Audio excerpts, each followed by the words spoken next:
Hello po mga tol. Sa mga nagtatanong sa akin kung ano-ano ba yung mga Bass Pro Caps na made in USA. Ito po, feature natin, flex natin dito ngayon, ano mga tol. Ito po yung mga made in USA na mga Bass Pro Caps mga tol. Ano. And sila, napaka-solid nito mga tol.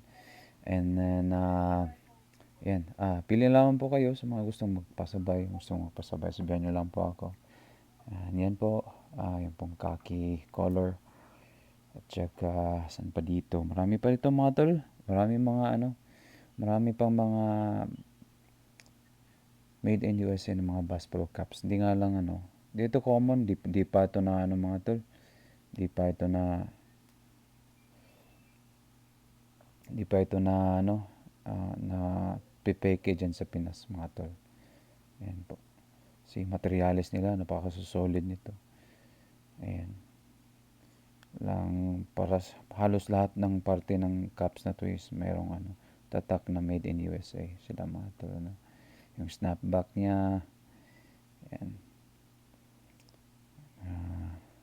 Ito po siya yung puti, hindi po yun ano. Ito po, yung may mga ganito yan. Yan po yung mga made in USA mga tol. Ano. Yan, kaganda. Kaganda po. And so, enjoy watching mga tol. And PM lamang po kayo ano, sa mga may gustong magpapasabay. Ito naman dito sa may likuran mga tol. Karamihan dito hindi mga made in USA ano. Ayan po.